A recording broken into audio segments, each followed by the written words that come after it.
ஒரே ஒரு ஊரில் ஒரு ராஜா இருந்தாராம். அவர் நிறைய சம்பாதிக்கணும்னு திட்டம் போட்டார். தனக்காக சம்பாதிக்கணும்னு நினைக்கல, தன்னுடைய நாட்டுக்காக சம்பாதிக்கணும் அப்படின்னு நினைச்சார். அரசாங்க கருவூலத்தில் கையிருப்பு குறைச்சலாக இருந்தது. மக்கள்கிட்ட வரி விதிச்சாகணும், வேற வழி இல்லை. ஆனாலும் அந்த ராஜா மக்கள் கஷ்டப்படக்கூடாது அப்படின்னு நினைக்கிறவர். மக்கள் வரியையும் கட்டணும், அதே நேரத்தில் அவங்க சிரமப்படவும் கூடாது. இதுக்கு தகுந்த மாதிரி ஒரு திட்டம் போட்டார். அது பிரகாரம் என்ன பண்ணார்னா, அந்த நாட்டில் ஒரு 3 பெரிய குளங்களை தோண்டினார். அது நிறைய தண்ணீரை நிரப்புனார். அதுக்கப்புறம் எங்கேயோ தேடி பிடிச்சி 3 விதமான மீன்களை கொண்டுகிட்டு வந்தார். அந்த 3 குளங்கள்லையும் விட்டார். அதை ஒவ்வொரு குளத்துலேயும் ஒவ்வொரு விதமான மீன்கள்.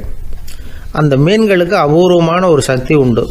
அது எப்படின்னா, அந்த குளத்தில் குளிக்க வர்றவங்களுக்கு அந்த மீன்கள் கடிக்கும் பொழுது வலி ஏற்படுறதில்ல.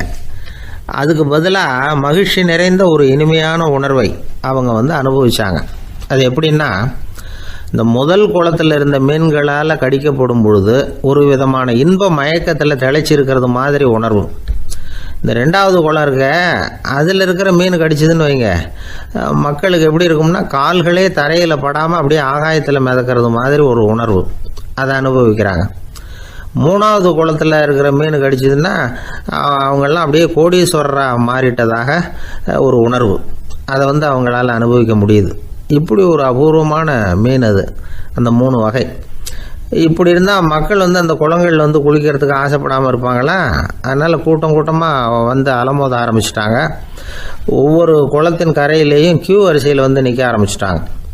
அந்த நாட்டு மன்னர் என்ன பண்ணார்னா, ஒவ்வொரு குளத்தங்கரையிலையும் ஒரு ராஜாங்க அதிகாரியை உட்கார வச்சார். டிக்கெட்டை அடித்து கொடுத்தார். குளிக்க வர்றவங்க கிட்ட ஒரு குறிப்பிட்ட தொகையை கட்டணமாக வசூலிக்க ஆரம்பித்தார். அவ்வளோதான், அரசாங்க கருவூலம் நிரம்ப ஆரம்பிச்சுட்டுது. ராஜாங்கத்துக்கு தேவையான பணம் கிடைச்சிட்டுது. இது ஒரு கதை. இதை பற்றி என்ன நினைக்கிறீங்க? அதாவது மக்களுக்கு சுமை தெரியாமலே வரி வசூல் பண்ணுறது நல்லது தானே அப்படின்னு நினைப்பீங்க. ஆனால் இன்றைக்கும் உலகத்தில் பல அரசாங்கங்கள் இதே மாதிரி 3 குளங்களை வெட்டி வச்சிருக்குது. மக்களும் அதில் குளிச்சுக்கிட்டு தான் இருக்கிறாங்க. அது எப்படிங்கிறீங்களா? அந்த முதல் குளம் தான் சினிமா தியேட்டர். அதில் குளிக்கிறவங்க தான் ஒரு விதமான இன்ப மயக்கத்தில் திளைச்சிருக்கிறது மாதிரியான உணர்வை அனுபவிக்கிறவங்க. 2வது குளம் தான் சாராய கடை. இந்த குளத்தில் குளிக்கிறவங்க தான் கால்களே தரையில் படாமல் ஆகாயத்தில் மிதக்கிறது மாதிரி உணர்வை அனுபவிக்கிறவங்க. 3வது குளம் லாட்ரி டிக்கெட். இதில் குளிக்கிறவங்க தாங்கள் அப்படியே கோடீஸ்வரர்களாக மாறினது மாதிரி ஒரு உணர்வு, அதை அனுபவிக்கிறவங்க. இன்றைக்கி பல நாடுகள் இந்த குளங்களை பயன்படுத்திக்கிட்டு தான் வராங்க. ஒரு பூவில் வண்டு உட்காருது. அதில் இருக்கிற தேனை வண்டு எடுக்குது. இந்த சமயத்தில் அந்த பூவுக்கு வலிக்குமா? அதுக்கு வலிக்கிறது இல்லை. அந்த பூவோட மலர்ச்சியும் வளர்ச்சியும் குன்றி போகிறதும் கிடையாது. ஒரு ராஜா மக்கள்கிட்ட வரி வசூல் பண்ணும் பொழுது மக்களுக்கு சிரமமும் தெரியக்கூடாது, அதே நேரத்தை அதனால் அவங்க வாழ்க்கையும் கெட்டு போயிடக்கூடாது. அது மாதிரி வரி வசூல் பண்ணணுமா. இது காளிதாசனின் ரகுவம்சத்தில் காணப்படுகிற ஒரு கருத்து. ஒரு சின்ன குழந்தை தவறுதலாக ஒரு 25 காசு நாணயத்தை மூழ்கி விட்டுது.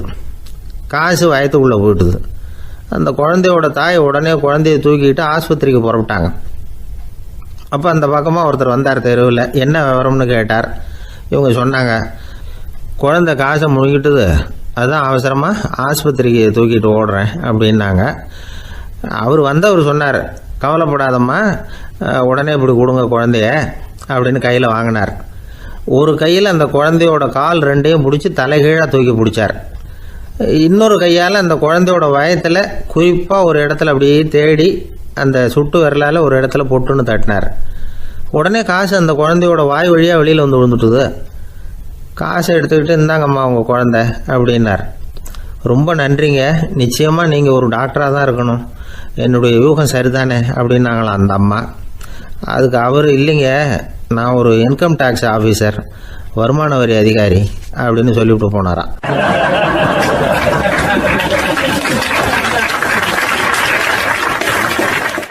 ஒரு அம்மா சொல்லுது, அதாவது கணவன் மனைவியாக இருந்துட்டு அப்புறம் விவாகரத்து வாங்கிட்டு அதுக்கப்புறம் அந்த அம்மா பேசுகிறத நேற்று தொலைக்காட்சியில் போட்டாங்க. அது என்ன சொல்லுதுன்னா, நாங்கள் கணவனும் மனைவியாக இருக்கிறப்போ எங்களுக்குள்ளே சண்டை வந்துக்கிட்டு இருந்தது, இப்போ விவாகரத்து வாங்கிட்டு இப்போ நண்பர்களாக இருக்கிறோம், இப்போ சண்டையே வர்றதில்லை எங்களுக்குள்ள. அப்படி பாருங்கள், கணவன் மனைவியாக இருந்தப்போ சண்டை வந்து தான் விவாகரத்து வாங்கினது மறுபடியும் நாங்கள் நல்லபடியாக தான் இருக்கிறோம், ஒன்றும் எங்களுக்கு சண்டை வரல. அப்படி இருக்குது இப்போ காலம் போய்கிட்டு இருக்கு. நேற்று அப்படி ஒரு இது என் கூட வேலை பார்க்குறப்போ ஒரு அம்மா இருந்தாங்க. அவங்க எப்போதும் அவங்க வீட்டுக்காரர் படத்தையே வச்சுருப்பாங்க, கையில் பத்திரமா வச்சுருப்பாங்க. அவ்வளவு மரியாதை மதிப்புன்னு சொல்லி நாங்கள்லாம் அவங்கள பெருசாக நினைப்போம். இது எதுக்குமா அவங்க வீட்டுக்காரர் படத்தை பத்திரமா இல்லை கையிலே வச்சுருக்கீங்களே, ஆஃபீஸுக்கெல்லாம் எடுத்துகிட்டு வந்து வச்சு அடிக்கடி எடுத்து பார்த்துக்குவாங்க. அவ்வளவு பிரியமாக அவங்க வீட்டுக்காரர் இல்லை. ஆமாம், எனக்கு வந்து ஏதாவது பிரச்சனை வந்துவிடுதுன்னா உடனே எங்கள் வீட்டுக்காரர் படத்தை எடுத்து பார்ப்பேன். பரவாயில்லையே இப்படி ஒரு இதாக. ஆமாம், இதை பார்த்துட்டு நினச்சிக்குவேன், இதை விட பிரச்சனை வேறு என்ன இருந்துட போகுது உலகத்தில் அப்படின்னு நினச்சிக்குவேன்.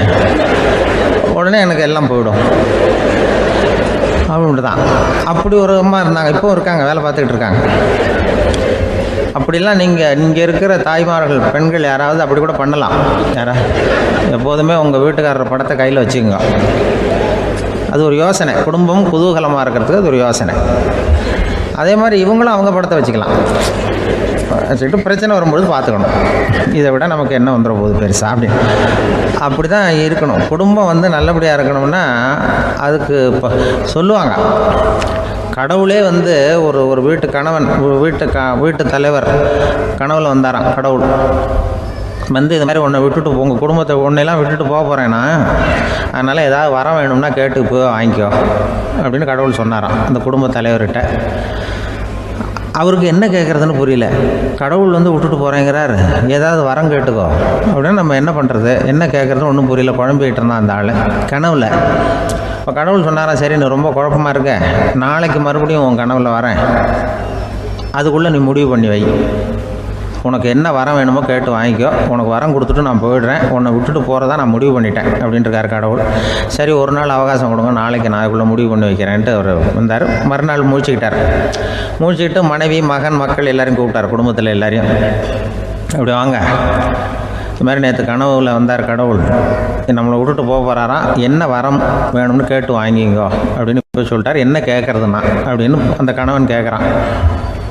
இந்த மனைவி சொல்கிறாங்க, என் உடம்பு பூரா நகையாக இருக்கணும் அப்படின்னு கேளு அப்படின்ட்டுருக்கு.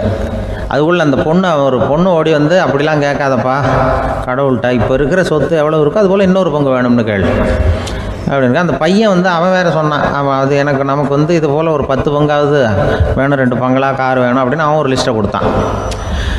இவர் என்ன கேட்குறதுன்னு முடிவு பண்ணுறதுக்குள்ள அங்கே வேலை செய்கிற அம்மா, ஒரு வயசான அம்மா வந்திருக்கு, வேலை செய்கிற அம்மா. அது வந்து சொல்லிச்சான் இவர்கிட்ட, தப்பாரு கடவுள்கிட்ட அப்படிலாம் கேட்காதப்பா, நாளைக்கு வரும்பொழுது என்ன வர வேணும்னா எங்கள் குடும்பத்தில் எல்லாரும் அன்பாக இருக்கணும் பாசமாக இருக்கணும்னு கேட்டு வாங்கிக்கோ வரத்தை. அன்பு பாசம் குடும்பத்தில் எப்போதும் நிலவணும்னு கேட்டு வாங்கிக்கோ, வேற எல்லாம் நம்ம பார்த்துக்கலான்னு இந்த பெரியம்மா சொல்லிச்சான். மறுநாள் அதே மாதிரி படுத்து தூங்கினார். கடவுள் கனவுல வந்தார். வந்து கேட்கும்பொழுது இவர் சொன்னாராம், ஐயா எனக்கு வந்து எங்கள் குடும்பத்தில் நாங்கள் கணவன் மனைவி புள்ள குட்டி எல்லாம் பாசமாக இருக்கணும் அன்பாக இருக்கணும், இதுதான் எங்களுக்கு வர வேணும் அப்படின்னு கேட்டாராம். இவர் கேட்டதும் கடவுள் வந்து தலையை சொரிய ஆரம்பிச்சிட்டாராம். ஏன் என்ன யோசிக்கிறீங்கன்னு கேட்டிருக்காரு. நீங்கள் அன்பாக பிரியமாக இருந்தீங்கன்னா அப்புறம் ஏன் நான் உங்களை விட்டுட்டு போக போகிறேன், நான் ஏற்கனவே இல்லைங்கிறதுனால தான் உங்களை விட்டு போகலாம்னு முடிவு பண்ணியிருந்தேன். இப்போ நீங்கள் ஏற்கனவே பாசமாக இருந்தீங்கன்னா நான் இனிமேல் போக மாட்டேன், அதனால் ஏன் முடிவும் மாற்றிக்க வேண்டியது தான், உங்கள் கூட தான் இருக்க போகிறேன்னாராம். இப்படி ஒரு கதை சொல்லுவாங்க. அதனால் ஒரு குடும்பத்தில் அந்தந்த உறவு முறைகள் சரியாக இருக்கிற வரைக்கும் எல்லாம் நல்லாயிருக்கும். அங்கே தான் இறைவன் வாழும் இல்லம்ங்கிறாங்களே, அதுதான் அது. அதில் அந்த குடும்ப தலைவருங்கிறவர் கணவன் அப்படிங்கிறதுனால அவருக்கு தான் பொறுப்பு. அவருக்கு நிறைய சகிப்புத்தன்மை வேணும், கோபம் வரக்கூடாது, யார் என்ன சொன்னாலும் போகணும். சில கணவன்மார்கள் வந்து எது சொன்னாலும் மனைவி வந்து தட்டுறதில்லை. அங்கே போனால் போவாங்க, எதுக்கு போக சொல்கிறேன்னு கேட்குறதில்ல, போகிறது, இங்கே வான்னா வர்றது. திருவள்ளுவர் மனைவி இருந்தாருன்னு சொல்கிறாங்கல்ல, அது மாதிரி. அது எப்படின்னா ஒருத்தர் சொன்னார், அது அப்படி இல்லை, அதுக்கு ஒரு கதை சொன்னார். ஹிட்லர் வந்து வந்தாராம் ஒரு தடவை, ஒரு பெரிய கப்பல் மேலே, கப்பலுடைய மேல் தளத்தில் ஹிட்லர் வந்துக்கிட்டு இருக்கார். ஒரு இங்கிலீஷ் கேப்டன் எதிரில் நிற்கிறான். அவனுக்கு பெரிய ஆச்சரியம், இந்த ஆள் எப்படி இப்படி ஒரு தனி மனிதனாக இருந்துக்கிட்டு உலகத்தையே இப்படி இந்த பாடுபடுத்துகிறார் அப்படின்னு சொல்லி, உன்னுடைய வெற்றிக்கு என்ன காரணம்னு கேட்டாரான் அந்த இங்கிலீஷ் கேப்டன். இப்போ ஹிட்லர் சொன்னாராம், என்னுடைய வெற்றிக்கு காரணம் என்கிட்ட வேலை செய்கிற ஊழியர்கள். நான் கிழிச்ச கோட்டை தாண்ட மாட்டாங்க, நான் என்ன சொல்கிறேனோ அதை உடனே செய்வாங்க, ஏன் எதுக்குன்னு எதிர்த்து பேச மாட்டாங்க. அதுதான் என்னுடைய வெற்றிக்கு காரணம் அப்படின்னு சொல்லி அதை நிரூபித்து காட்டுறேன் பார் அப்படின்னு சொல்லி கையை தட்டினாரான் ஹிட்லர். உடனே ஒரு சிப்பாய் எங்கேருந்து வந்து லெஃப்ட் ரைட் போட்டு வந்து சல்யூட் பண்ணி நின்னான். உடனே ஹிட்லர் சொன்னார், நீ அப்படியே இந்த கப்பல் மேல் தளத்துலேருந்து அப்படி கடலில் விழுந்து செத்து போடா அப்படின்னு பொத்துன்னு குதிச்சுட்டான். எதுக்கு சொல்கிறேன் என்ன இதில், உடனே குதிச்சு செத்து போட்டான். இவருக்கு பெரிய ஆச்சரியம் கேப்டனுக்கு. ஹிட்லர் சொன்னார், இதுதான் என்னுடைய வெற்றிக்கு காரணம், தப்பார் இன்னொருத்தனை கூப்பிட்றேன் அப்படின்னு தட்டினா இந்த பக்கத்துலேருந்து ஒருத்தன் வந்தான். லெஃப்ட் ரைட் வந்து நின்னா, நீ இப்படி குதிச்சு செத்து போடா அப்படின்னு பொத்துன்னு குதிச்சிட்டான். எதுக்கு போக சொல்கிறீங்கன்னு ஒன்றுமே கேட்கல, குதினா உடனே குதிச்சிட்டான். அப்போ ஹிட்லர் சொன்னார், இதே மாதிரி என்னுடைய ஒவ்வொரு ஊழியர்களும் இருக்கிறாங்க, நானும் ஊழியர்களை இழக்கிறதுக்கு தயாராக இல்லை, தப்பாருக்கு தயாராக இருப்பேன் எப்போதும், தப்பார் இன்னொருத்தரம் தட்டுறேன்னு இன்னொருத்தர் வந்தார். எதிர்த்தாவில் இருந்து ஒருத்தர் லெஃப்ட் ரைட் சல்யூட் அடித்தான். நீயும் குதிச்சு செத்து போடான்னு இருக்கார் ஹிட்லர். இவனால் பொறுக்க முடியல, இந்த இங்கிலீஷ் கேப்டன் அனாவசியமாக ஒவ்வொருத்தனாக குதிச்சுட்றானேன்னு சொல்லி ஓடி போய் அவனை குதிச்சிட்டான். குதிக்கிறதுக்கு முன்னாடி பிடிச்சி தனியாக எடுத்துகிட்டு போட்டான். தனியாக எடுத்துகிட்டு போய் அந்த சிப்பாய்கிட்ட கேட்டாரான் அந்த இங்கிலீஷ் கேப்டன், ஏன்ப்பா அந்த ஆள் குதிக்க சொல்கிறான்னா நீ ஏன் எதுக்குன்னு கேட்குறது இல்லையா, உடனே குதித்து செத்து போகிறீங்களே, இதெல்லாம் என்ன அநியாயம் அப்படின்ட்டுருக்கான் அந்த இங்கிலீஷ் கேப்டன் கையை பிடிச்சிக்கிட்டு. உடனே அந்த சிப்பாய்க்கு கோவம் வந்துட்டு தான், உடையா கையை, இவன்ட்ட வேலை பார்க்குறத விட உழுந்து செத்து போகலான்னு நான் குதிக்கிறான், என்ன அனாவசியமாக எதுக்கியா இருக்க சொல்கிறேன் அப்படின்னு சொல்லி குதிச்சுட்டானா.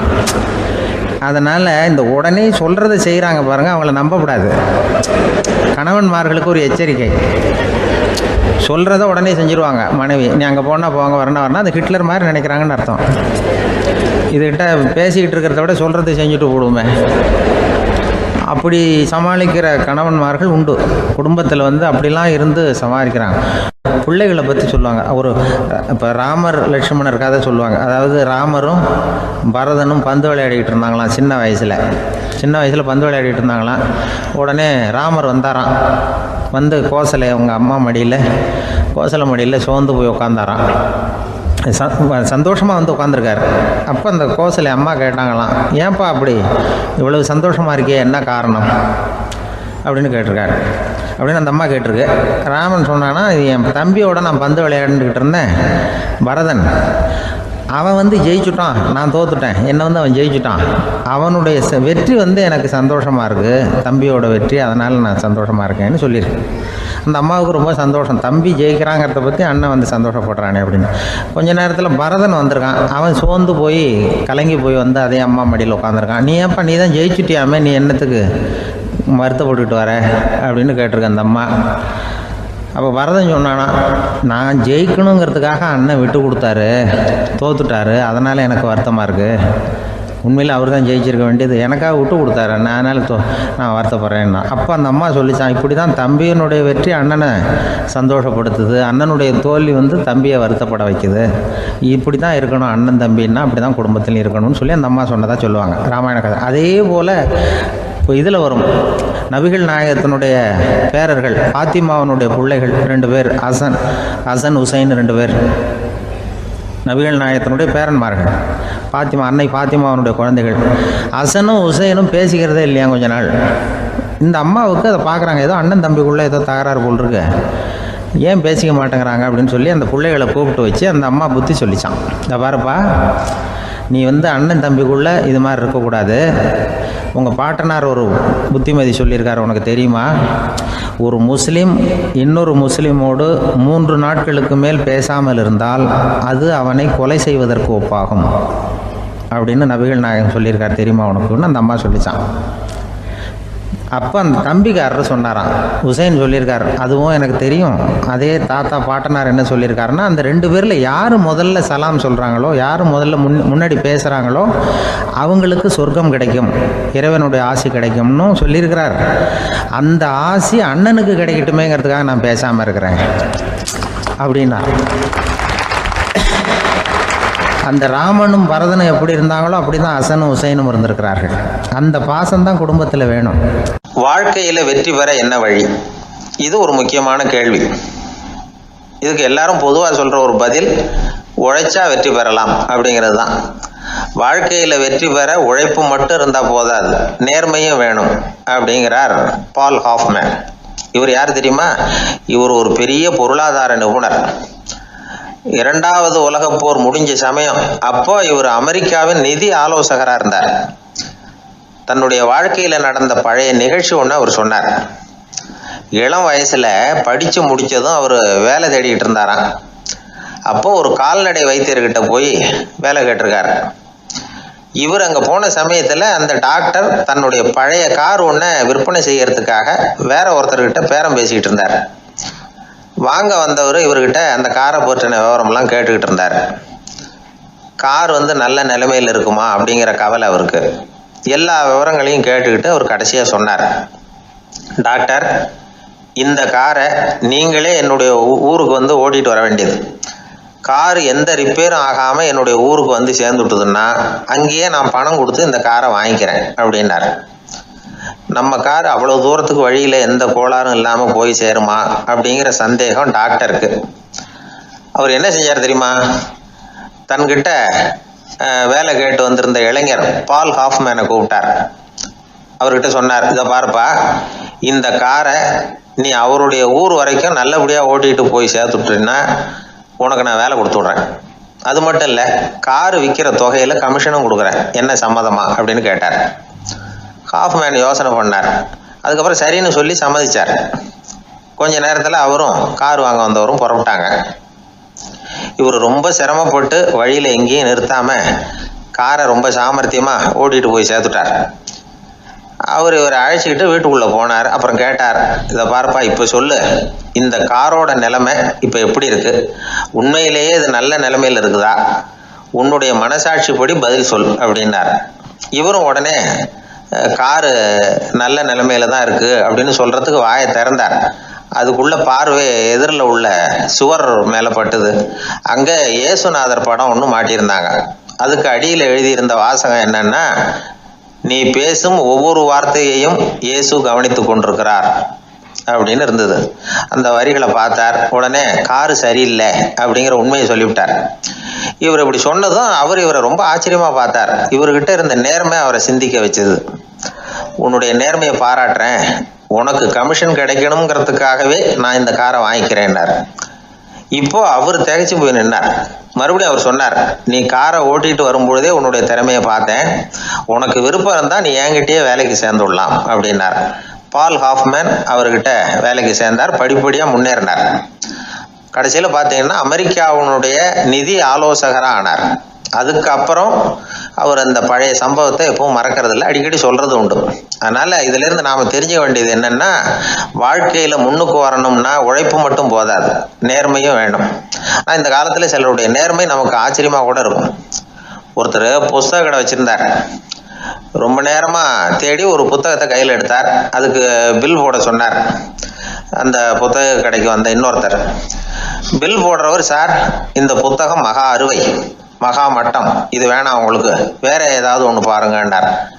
புத்தக கடை வச்சிருக்கிறவரே இப்படி சொன்னார். வாங்க வந்தவர் இவர் ஆச்சரியமா பார்த்தார். உங்க நேர்மையை பாராட்டுறேன், அது சரி, இந்த புத்தகத்தை ஏற்கனவே நீங்க படிச்சு பார்த்துட்டீங்களான்னு கேட்டார். அதை படிச்சு வேற பார்க்கணுமான்னார். அப்புறம் எப்படி இது மகா மட்டம்னு சொல்றீங்க அப்படின்னார். அதை எழுதினவனே நான் தான் சார் அப்படின்னார் அவர். இது ஒரு விதமான நேர்மை, நேர்மையை ஒத்துக்கிறது. எப்படி இருந்தாலும் வாழ்க்கையில உழைப்பும் நேர்மையும் உயர்வதற்கு வழிகள். உழைப்பை விட நேர்மை முக்கியம் அப்படிங்கிறத புரிந்து கொண்டால் வாழ்க்கையில வெற்றி நிச்சயம்.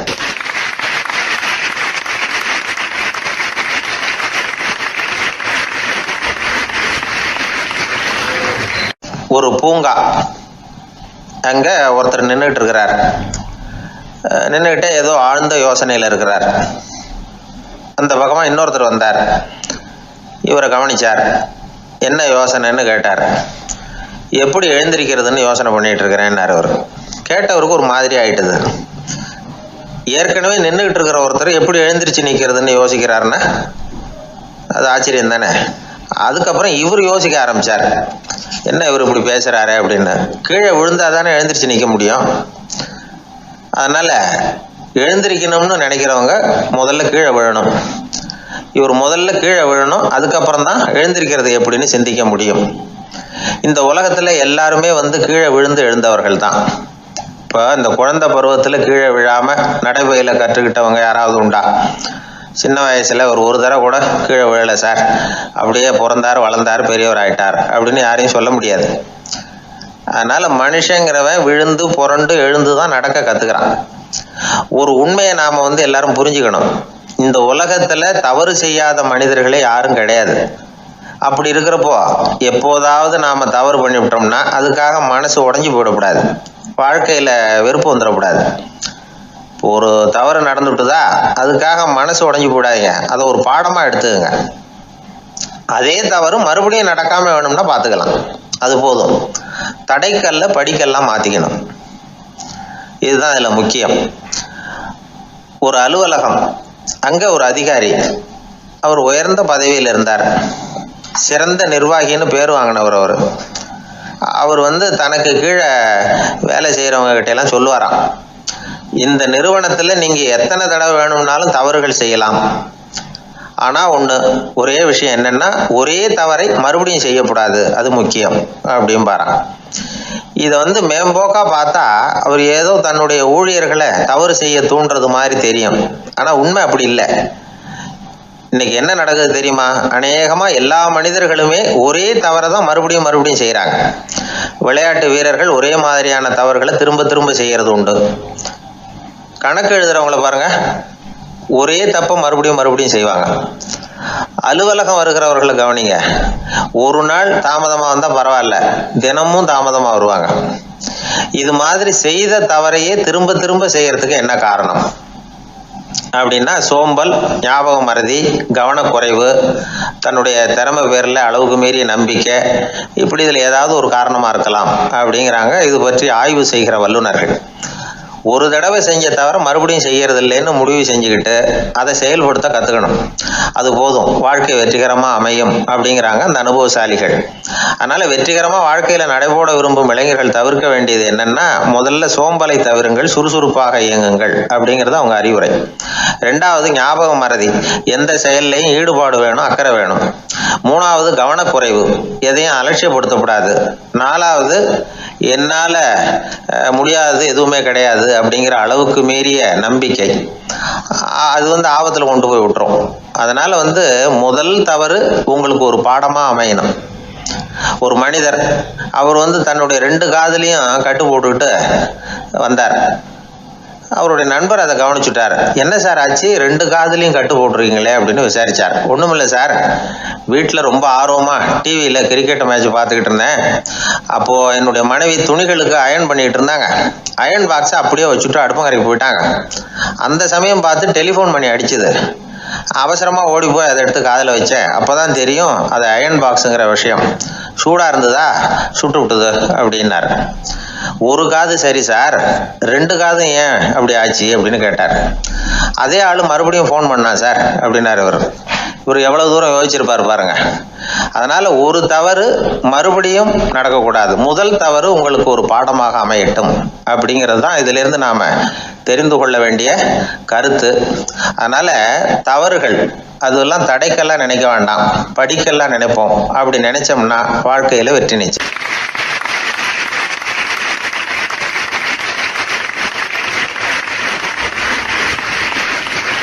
நபிகள் நாயகம் உட்கார்ந்துருக்கிறார். அந்த சமயம் அம்மா அங்க வர்றாங்க. அவங்க கையில திராட்சை பழ கொத்து, அதை கொண்டுகிட்டு நபிகள் கிட்ட கொடுக்குறாங்க. சாப்பிடுங்க அப்படின்னு சொல்லி ரொம்ப அன்பா வேண்டிக்கிறாங்க. நபிகள் நாயகமும் ரொம்ப பிரியமா அதை வாங்கிட்டார். அதுக்கப்புறம் அதை சாப்பிட ஆரம்பிச்சார். நபிகள் நாயகம் மதீனாவில் தங்கி இருந்தப்போ இது மாதிரி நிறைய பேர் பழங்களையும் தின்பண்டங்களையும் கொண்டுட்டு கொடுக்கறது வழக்கம். நபிகள் நாயகம் என்ன பண்ணுவார்னா அதெல்லாம் வாங்குவார். உடனே பக்கத்தில் இருக்கிற தோழர்கள் எல்லாருக்கும் பகிர்ந்து கொடுப்பார், தானும் சாப்பிடுவார். இதுதான் எப்போதும் வழக்கம். ஆனா இந்த தடவை என்னாச்சு தெரியுமா, அவர் அப்படி பண்ணல. ஒவ்வொரு பழமா எடுத்து தானே சாப்பிட்டுக்கிட்டு இருக்கிறார். அவர் விருப்பமா சாப்பிடுகிற காட்சியை ஆசை தீர பார்த்துக்கிட்டு இருந்தாங்க அந்த வயசான அம்மா, அந்த பழத்தை கொடுத்தவங்க. அவங்களுக்கு ரொம்ப மகிழ்ச்சியா இருந்தது, மன நிறைவா இருந்தது. நாம ஆசையா கொண்டுகிட்டு கொடுக்குற பழத்தை நபிகள் நாயகம் இவ்வளவு பிரியமா சாப்பிடுறாரு அப்படின்னு நினைச்சு ரொம்ப சந்தோஷப்பட்டாங்க. அதுக்கப்புறம் அங்க இருந்து அவங்க புறப்பட்டு போயிட்டாங்க. அந்த அம்மா போனதுக்கு அப்புறம் பக்கத்துல இருந்த தோழர்கள் பேச ஆரம்பிச்சாங்க. ஏன்னா அவங்களுக்கு சந்தேகம், இன்னைக்கு வித்தியாசமா நடந்துகிட்டாரே அப்படின்னு. அண்ணலே, எது உங்களுக்கு வந்தாலும் எங்க எல்லாருக்கும் கொடுத்துட்டு தான் நீங்க சாப்பிடுவீங்க. இன்னைக்கு மட்டும் நீங்க அப்படி செய்யலையே, எல்லா பழத்தையும் நீங்களே சாப்பிட்டீங்களே, அதுக்கு என்ன காரணம் அப்படின்னு கேட்டாங்க. இப்படி கேட்கறதுனால நாயகம் அதை தப்பா புரிஞ்சுக்க மாட்டார் அப்படிங்கிறது அவங்களுக்கு தெரியும். யாரும் எதையும் அவர்கிட்ட கேட்கலாம், அப்படி கேட்கறதுக்கு உரிமை உண்டு. இந்த ஜனநாயக முறைகளுக்கு அவர்கள் கொடுத்த மரியாதை இது. தோழர்களின் கேள்விக்கு நபிகள் பதில் சொல்ல ஆரம்பிச்சார். நண்பர்களே, அந்த அம்மா ரொம்ப பிரியமா அந்த பழங்களை என்கிட்ட கொண்டுகிட்டு வந்து கொடுத்தாங்க. முதல்ல ஒரு பழத்தை எடுத்து வாயில போட்டு பார்த்தேன். அது ரொம்ப புளிப்பா இருந்தது, சாப்பிடுறது ரொம்ப கஷ்டம். உங்ககிட்ட யாருக்காவது அதை கொடுத்துருந்தா அதுல வாயில போட்டதும் புளிப்பு தாங்காம முகம் சுழிச்சிருப்பீங்க. அதை அந்த அம்மா பார்த்துட்டாங்கன்னா வருத்தப்பட்டிருப்பாங்க. ஆசையா கொண்டுகிட்டு வந்து நமக்கு கொடுத்துருக்குறாங்க. அவங்க அன்பான மனசை நோகடிக்கிறதுக்கு நான் விருப்பப்படலை. அதனால முகம் சுளிக்காம சாப்பிடணுமேங்கிறதுக்காகத்தான் அந்த பழங்கள் பூராவே நானே சாப்பிட்டுட்டேன் அப்படின்னு புன்முறுவலோட பதில் சொன்னாராம் நபிகள் நாயகம். இன்னொருத்தர் மனசு புண்படக்கூடாதுங்கிறதுக்காக புளிப்பையும் இனிப்பா ஏற்றுக்கொள்ளுகிற பண்பாடு இருக்கு பாருங்க, அது ஒரு பெரிய நாகரிகம். அது எல்லாருக்கும் சுலபமா வந்துடாது. நல்லா இருக்கிற பழத்தையே என்ன இவ்வளவு மோசமா இருக்குன்னு சொல்லுகிறவர்கள் தான் நம்ம கிட்ட அதிகம். இந்த காலத்துல இல்வாழ்க்கையில இந்த நாகரிகத்தை சில பேர் கடைபிடிக்கிறது உண்டு. நல்லா இருக்க இல்லையோ முகம் சுளிக்காம சாப்பிடுவாங்க. ஏன்னு கேட்டா, எதுக்காக சார் வீண் வம்பு, ஏதோ நமக்குன்னு கொடுத்து வச்சது அவ்வளவுதான் அப்படின்னு நினைச்சுக்கிட்டு போக வேண்டியது தானே அப்படிம்பாங்க. இவங்கெல்லாம் கூட ஒரு விதத்துல பண்பாடு தெரிஞ்சவர்கள் தான். ஒரு ஆளு ஊரெல்லாம் சுத்தி விட்டு கடைசியில அழுத்து போய் ஒரு ஹோட்டலுக்குள்ள நுழைஞ்சானா. ரொம்ப களைப்பா இருந்தது அவனுக்கு. அதனால ரொம்ப களைப்படைஞ்சு போய் ஒரு நாற்காலியில போய் உட்காந்துருக்கிறான். இவனை பார்த்ததும் சர்வர் ஓடி வந்தார். சார் உங்களுக்கு என்ன வேணும்னு கேட்டார். எனக்கு தேவை 2 தோசையும் கொஞ்சம் அன்பான வார்த்தைகளும் அப்படின்னா. சர்வர் உள்ள போனார், 2 தோசையை கொண்டாந்து வச்சார். அன்பான வார்த்தை கேட்டனே அப்படின்னா இவன். சர்வர் ரொம்ப பணிவா குனிஞ்சு இவன் காதோரமா சொன்னார், ஐயா இந்த தோசையை சாப்பிட்றாதீங்க, புளிச்சு போன பழைய மாவு அப்படின்னார். இது பாருங்க, அன்பான வார்த்தையும் 2 தோசையும் கேட்டார், கொண்டாந்து கொடுத்துட்டார். இப்படி இருக்கிறவர்களும் இன்றைய மனிதர்கள்ல அதிகம். அதனால மனிதர்கள் ஒவ்வொருத்தரும் ஒவ்வொரு விதம். நம்ம கிட்ட பிரியமா நடந்துகிறவர்கள் மனம் கோணும்படி நாம் நடந்து கொள்ளக்கூடாது அப்படிங்கிறது தான் நபிகள் நாயகம் அவருடைய செயல் மூலமா நமக்கு உணர்த்தி இருக்கிற வாழ்வியல் உண்மை.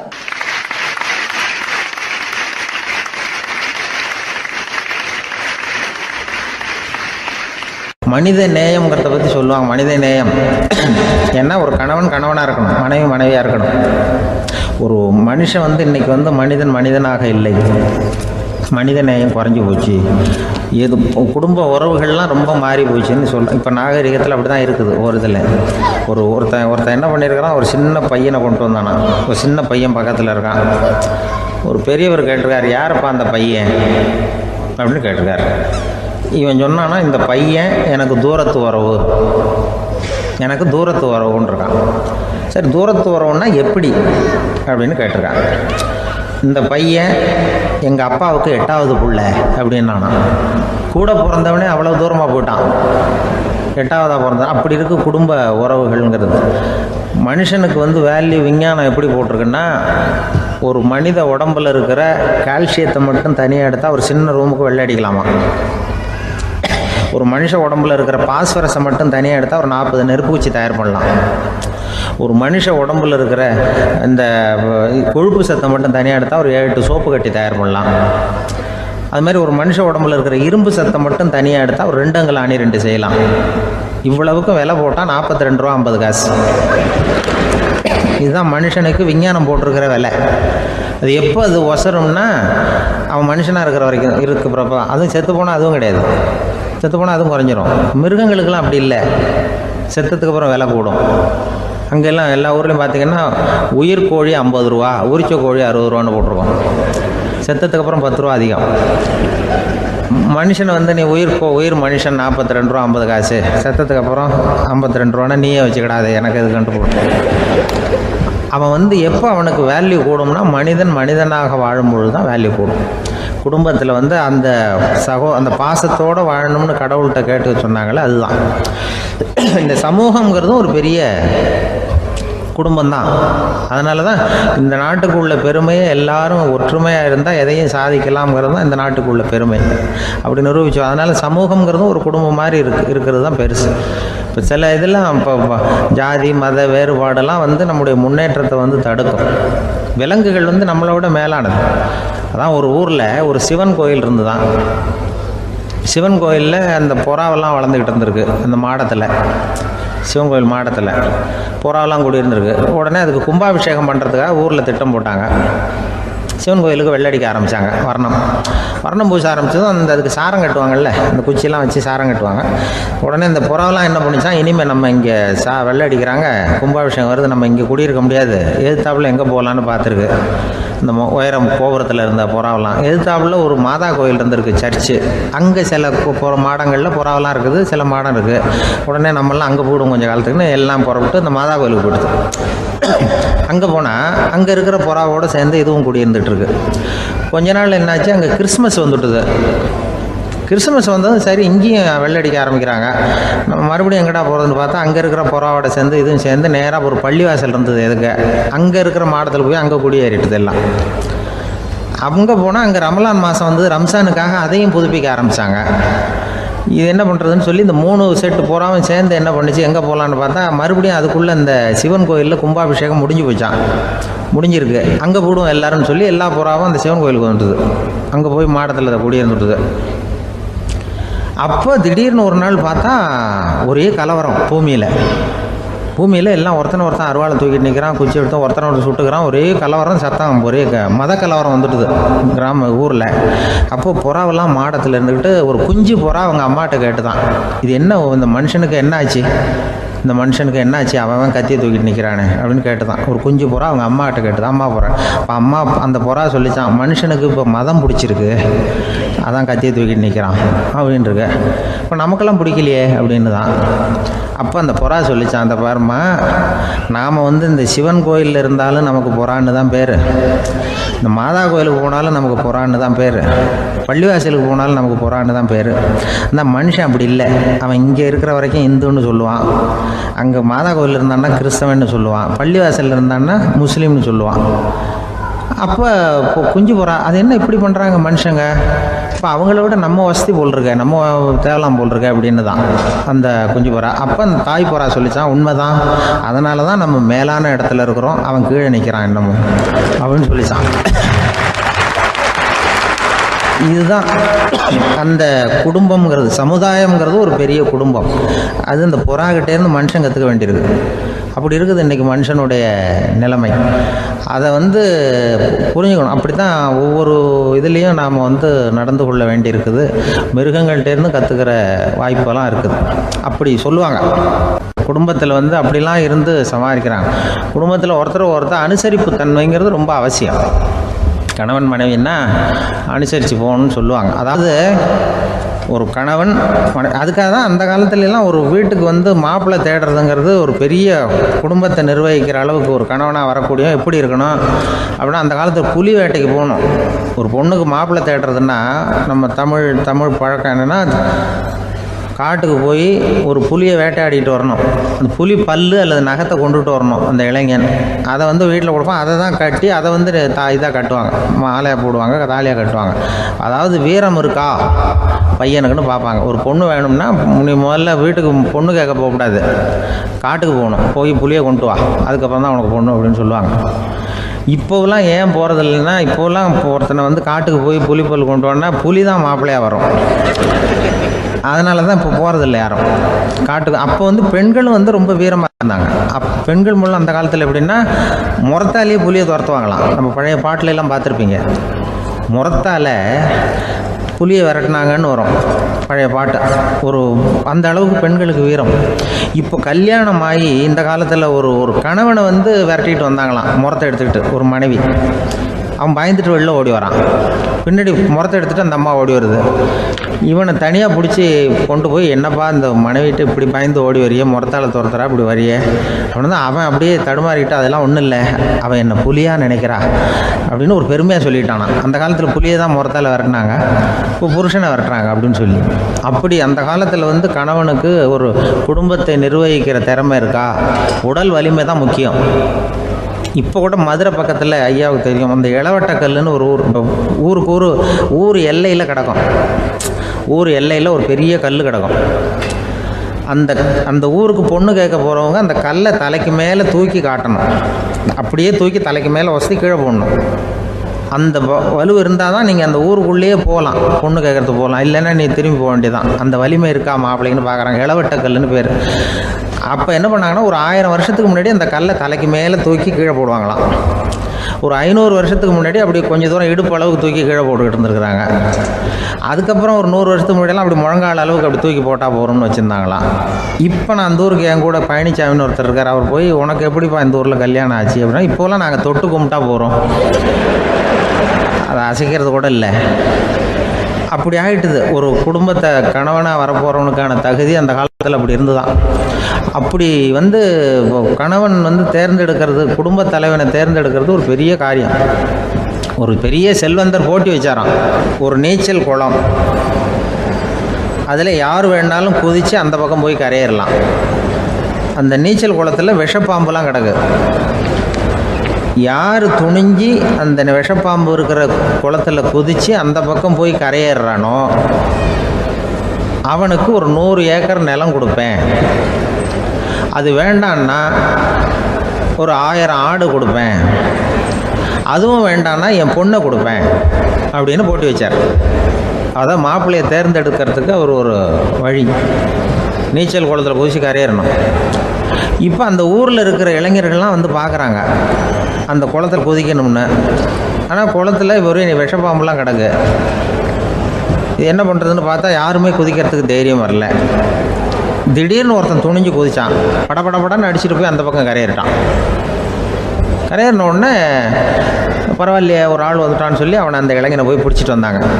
அந்த பெரியவர் கேட்டார், ஏப்பா இவ்வளவு பெரிய விஷப்பாம்பெல்லாம் கிடக்கிற நீச்சல் குளத்தில் நீ துணிஞ்சு குதித்து கரையேறி இருக்கிற, உனக்கு என்ன 1000 ஏக்கர் நிலம் கொடுத்துருவா, 100 ஏக்கர் நிலம் கொடுக்குவா சொல்கிறப்படி அப்படின்னா, வேண்டாம் சார்ன்றான். ஓஹோ அப்படின்னா ஒரு 1000 ஆடு வேணுமா உனக்கு அப்படின்னா, அதுவும் வேண்டாம் சார். ஓ அப்படின்னா என் பொண்ணு வேணுமா அப்படின்னா, அதுவும் வேண்டாம் சாருங்கிறான். அப்புறம் எதுக்குடா குதிச்சுன்ட்டு, என்ன உனக்கு என்ன தான் வேணும் அப்படின்னு கேட்டிருக்காரு. என்னை எவன் பிடிச்சி தள்ளி விட்டவன்னு தெரியணும் அப்படின்றான். அதுக்காக அவன் பார்த்துருக்கான். அப்படி இருந்தால் தான் துணிச்சல் வரும் இந்த காலத்தில். எதுக்கு இவ்வளவு சங்கடம்லாம் வச்சாங்கன்னா, ஒரு குடும்பத்துக்கு தலைவராக வர வேண்டிய ஒரு ஆள், கணவனாக இருக்க வேண்டியவனுக்கு துணிச்சல் இருக்கா, தைரியம் இருக்கா அப்படிங்கிறது பார்க்குறதுக்காக இப்படிப்பட்ட தேர்வு முறைகள்லாம் வச்சுருந்தாங்க அந்த காலத்துலலாம். இப்போலாம் கல்யாணம் பண்ணுறது ஆளுக்கு நேரில் பார்க்காமலே கூட கல்யாணம் நடக்குது இன்டர்நெட்டில். இப்போ சர்டிஃபிகேட் கேட்குறாங்க, நோய் நொடி இல்லாமல் இருக்காரா பார். காட்டுக்கெலாம் போக வேண்டாம், நேராக ஆஸ்பத்திரிக்கு போய் ஒரு சர்டிஃபிகேட் வாங்கிட்டு வா, உனக்கு ஒன்றும் வியாதி இல்லைன்னு ப்ரூவ் பண்ணு, அதுக்கப்புறம் பார்த்துக்கலாம், மற்றதை பேசுவோம் அப்படின்னு சொல்லி அப்படி இருக்குது நிலைமை. அதனால் குடும்பத்தில் வந்து அந்த கணவனாக இருக்கிற வேண்டியவனுக்கு பொறுப்பு அதிகம். ஏன்னா எல்லாத்தையும் அனுசரித்து போக வேண்டியதாக வந்தான்.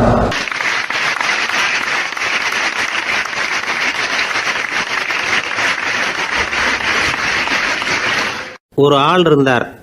விலங்குகள் பேரில் அவருக்கு ரொம்பவும் பிரியம். அதனால் தன்னுடைய வீட்டில் ஒரு நாயை வளர்த்தார். அதே மாதிரி கழுதையையும் வளர்த்தார். அந்த கழுதை அவர் வீட்டு கொல்லை பக்கத்தில் நின்றுக்கிட்டு இருக்கும். ஏதாவது பொதி சுமக்கிற வேலை இருந்ததுன்னா அதை கவனிச்சிக்கும். அந்த நாய் வந்து வீட்டுக்குள்ளே இருக்கும். நாய்க்கு அந்த வீட்டில் ராஜ உபசாரம் தான். அதுக்கு அந்த வீட்டில் ஏகப்பட்ட மரியாதை. குளிக்கிறதுக்கு தனியாக சோப்பு, 2 வேளையும் பால், பிஸ்கட்டு, மத்தியானம் சாப்பாடு. அதுக்கு ஏதாவது உடம்பு சரியில்லைன்னா உடனே ஆஸ்பத்திரி வைத்தியம். ரொம்ப கொடுத்து வச்ச நாய். அந்த வீட்டு தலைவர் வெளியில் அப்படியே நடைப்பயிற்சி போனால் கூடவே இதுவும் போகும். அவர் மட்டும் தனியாக எங்கேயாவது வெளியில் போயிட்டு வந்தால் வீட்டுக்கு வந்த உடனே அந்த நாய் அவர்கிட்ட ஓடி வரும்.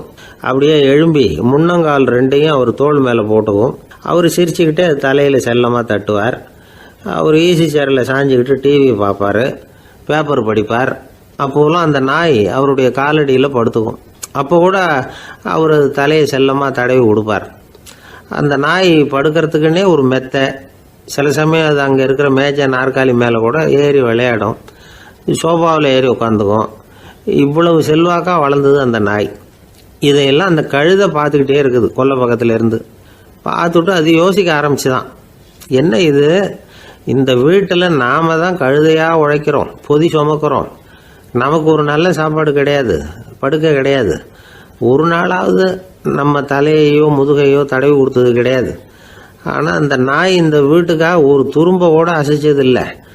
அதை போய் இந்த வீட்டில் உள்ளவங்க இப்படி தலையில் வச்சு தாங்குறாங்களே அப்படின்னு யோசிச்சுதான் அந்த கழுதை. ரொம்ப நேரம் யோசிச்சுவிட்டு அதுக்கப்புறம் ஒரு முடிவுக்கு வந்திருக்குது.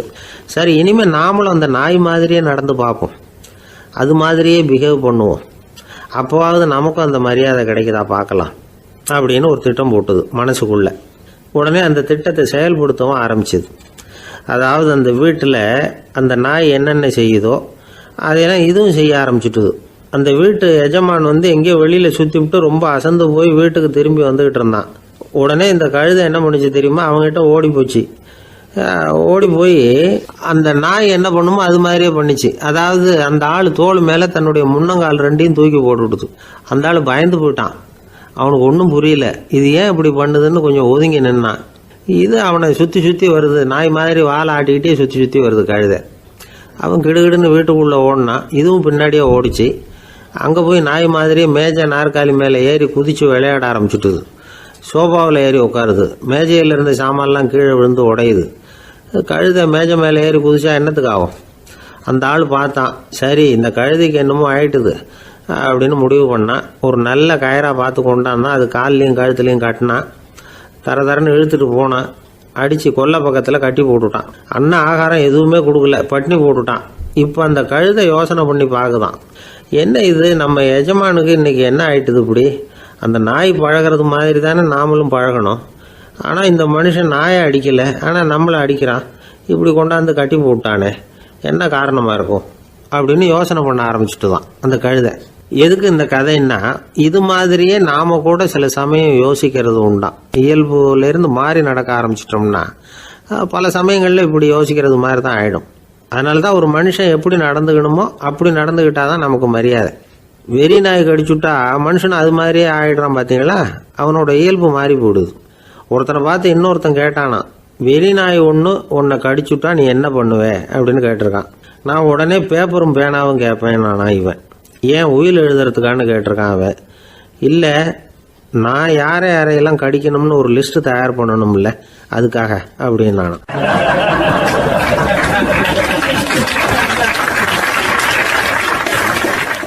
அந்த காலத்துல எல்லாம் படிக்கிறதுங்கிறது எப்படி தெரியுமா, குருகுல வாசம் செஞ்சு படிக்கணும். ஆசிரியருங்கிறவர் ஆசிரமத்தில் இருப்பார். அங்கே போய் அவருக்கு தொண்டுகள் செய்யணும், துணிகள்லாம் துவைச்சி போடணும், தூங்கும்போது காலை பிடிச்சி விடணும், புழுக்கமாக இருந்தால் விசிறி மட்டை எடுத்து விசிறணும். அப்படியே அப்பப்போ அவர் சொல்லிக் கொடுக்குற பாடத்தையும் கற்றுக்கணும். அவர் சொல்லிக் கொடுக்குற பாடங்களை ஓலைச்சுவடிகளில் எழுதிக்கணும். இதுதான் குருகுல வாசம்ங்கிறது. இப்போ மாதிரிலாம் கிடையாது. ஆக குருகுல வாசம்ங்கிறது மனசையும் பண்படுத்தும், அறிவையும் பண்படுத்தும். அப்படி ஒரு பயிற்சி அது. அந்த காலத்தில் பஞ்சபாண்டவர்கள் ஒரு குருகுலத்தில் படிக்க போனாங்களாம். ஏற்கனவே அங்கே ஒரு 15 பேர் இருந்திருக்கிறாங்க. இவங்களையும் சேர்த்து மொத்தம் 20 பேர். எல்லாரும் ரொம்ப ஆர்வத்தோடு அங்கே தங்கி படிச்சுக்கிட்டு இருக்கிறாங்க. 2 வருஷம் ஓடி போச்சு. எல்லாரும் ஊருக்கு திரும்ப வேண்டிய நேரம். ஆசிரியர் ஒவ்வொருத்தராக கூப்பிட்டார். இது வரைக்கும் என்ன கற்றுக்கிட்ட அப்படின்னு கேட்டார். அவங்க தாங்கள் எழுதி வச்சிருந்ததை சொன்னாங்க, கற்றுக்கிட்டதை சொன்னாங்க. அங்கே படிக்க வந்தவங்க எல்லாருமே புத்திசாலிகள். அது மட்டும் இல்லை, பல பேர் அரச குடும்பத்தை சேர்ந்தவங்க, இளவரசர்களாக வேற இருக்கிறவங்க. அதனால் அவங்கக்கிட்ட அபாரமான கல்வி அறிவை எதிர்பார்த்தார். ஒருத்தன் வந்தான், தான் எழுதி வச்சிருந்த சரித்திர பாடம் பூராவையும் படித்து காட்டினான். இன்னொருத்தன் வந்தான், தான் எழுதி வச்சிருந்த பூகோள பாடம் பூராவையும் படித்து காட்டினான். இப்படி ஒவ்வொருத்தராக அவங்க படித்தது என்னங்கிறத படித்து காட்டிவிட்டு போனாங்க. கடைசியாக தர்மர் வந்தார், பேசாமல் நிற்கிறார். தன் கையில் இருந்த ஓலைச்சுவடி கேட்டால் அவர் பிரிக்கவே இல்லை. ஆசிரியர் இவர்கிட்ட தான் அதிகமாக எதிர்பார்த்தார். ஆனால் இவரும் பேசாமல் நின்றுட்டு இருக்கிறார். நீ என்ன கற்றுக்கிட்ட சொல்லு, ஓலைச்சுவடியை பிரித்து படினார் அந்த முனிவர். தர்மர் அசையவே இல்லை. மெதுவாக சொன்னார், ஐயா நான் கற்றுக்கிட்டது ஒன்றே ஒன்று தான். அதுதான் வாழ்க்கையில் எனக்கு ரொம்ப முக்கியமான பாடமாக அமையும் அப்படின்னார். என்னது, என்கிட்ட 2 வருஷ காலமாக படிச்சு விட்டு கடைசியில் கற்றுக்கிட்டது ஒன்று தானா அப்படின்னார் முனிவர். அவருக்கு ஒன்றும் புரியல. மற்ற மாணவர்களை விட இவர் பண்புகளில் உயர்ந்தவர், அறிவில் சிறந்தவர், வயசில் முதிர்ந்தவர். இவரே இப்படி சொன்னால் மற்றவங்க நிலைமை என்னத்துக்கு ஆறுது, அவங்க ரொம்பவும் கெட்டு போயிடுவாங்களே அப்படின்னு அவர் யோசனை பண்ணார். தர்மா, நல்லா யோசனை பண்ணி பதில் சொல்லு. 2 வருஷமாக நீ கற்றுக்கிட்டது என்ன அப்படின்னு தானே நான் கேட்குறேன், அதை கொஞ்சம் யோசனை பண்ணி சொல்லுன்னார் முனிவர் கொஞ்சம் கோபமா. தர்மர் முகத்தில் எந்த மாறுதலுமே இல்லை. இல்லையா, 2 வருஷமாக நான் கற்றுக்கிட்ட முக்கியமான பாடம் ஒன்று தான்னார். இப்போ அந்த முனிவருக்கு கோபம் அதிகமாக வந்துடுச்சு. ஏன்பா, உனக்கு வெக்கமா இல்லையா? உன்னை விட வயசில் குறைஞ்சவங்க எவ்வளவு பாடம் கற்றுக்கிட்டு இருக்கிறாங்க, எவ்வளவு விரிவாக அவங்க படித்து காட்டினாங்க. நீயும் கூட நிறைய குறித்து வச்சிருக்கிற போல இருக்கு, அதை ஏன் பிரித்து படிக்கக்கூடாது அப்படின்னார். ஐயா, நான் சொல்கிறது உங்களுக்கு ஏமாற்றமாக இருந்தால் என்னை மன்னிக்கணும். நான் ரொம்ப முக்கியமாக கற்றுக்கிட்டு இருக்கிறது ஒன்று தான், மற்ற எதையும் சொல்கிறதுக்கு விரும்பலைன்னார். மாணவர்கள்லாம் சிரிச்சுட்டாங்க. முனிவருக்கு கோபம் அளவுக்கு மீறி வந்துட்டு ஓங்கி அரைஞ்சு விட்டார் தருமரை அவர் கன்னத்தில். தருமர் கண்ணை செவந்து போட்டுது, கண்கள் கலங்கி போச்சு. ஆனாலும் அவர் அமைதியை இழக்கலை, தலை குனிஞ்சு நிற்கிறார். இவருடைய பிடிவாதம் முனிவருக்கு இன்னும் ஆத்திரத்தை உண்டாக்கி விட்டது. இன்னொரு கண்ணத்திலே அரைஞ்சார். எல்லாரும் பயந்து போய் அமைதியாக நின்றுட்டு இருக்கிறாங்க. முனிவர் கத்துறார், அப்படி நீ கற்றுக்கிட்ட அந்த முக்கியமான பாடம் தான் என்ன, அதையாவது சொல்லு அப்படின்னார். ஐயா, அதை மட்டும் ஒரு ஓலைச்சுவடியில் தனியாக குறித்து வச்சிருக்கிறேன், இந்தாங்க, இதை நீங்களே படித்து பாருங்கன்னார். தருமர் ஓலைச்சுவடியை நீட்டினார். முனிவர் அதை வாங்கி பிரித்தார், சத்தம் போட்டு படித்தார். இல்லை, என்ன எழுதியிருக்காருன்னா, எப்படிப்பட்ட சோதனை ஏற்பட்டாலும் நிதானம் இழந்து கோபத்துக்கு ஆளாகக்கூடாது அப்படின்னு. இதுதான் அந்த ஓலைச்சுவடியில் அவர் எழுதி வச்சிருந்தது. அந்த ஒரு கணத்திலேயே முனிவரும் எல்லா மாணவர்களும் தர்மரை புரிஞ்சுக்கிட்டாங்களாம். அவர் கற்றுக்கிட்டது ஏட்டு சுரக்காய் இல்லை, வாழ்க்கையில் பயன்படக்கூடிய முக்கியமான அனுபவ பாடம். முனிவர் கண்களில் கண்ணீர். தர்மர் அன்போடு கட்டி தழுவிக்கிட்டார். அப்புறம் சொன்னார், தர்மா, என்னை மன்னிச்சுரு, நீ மாணவன் இல்லை, ஆசிரியன். நான் இது வரைக்கும் தெரிஞ்சிக்காத அனுபவ பாடத்தை நீ இப்போ எனக்கு கற்றுக் கொடுத்துட்ட அப்படின்னு சொன்னாராம். அதனால் நிதானம் தவறக்கூடாதுங்கிறது ரொம்ப முக்கியமான ஒரு செய்தி. ஒரு ஆசிரியர் மாணவனை ஒரு கன்னத்தில் ஓங்கி அரைஞ்சுட்டார். இவன் நிதானம் தவறல, அமைதியாக நின்றுக்கிட்டு இருந்தான். அவர் ஒரு தடவை அரைஞ்சதும் எப்படி உன்னால் நிதானம் தவறாமல் இருக்க முடிஞ்சுது அப்படின்னு கேட்டாங்க நண்பர்கள்.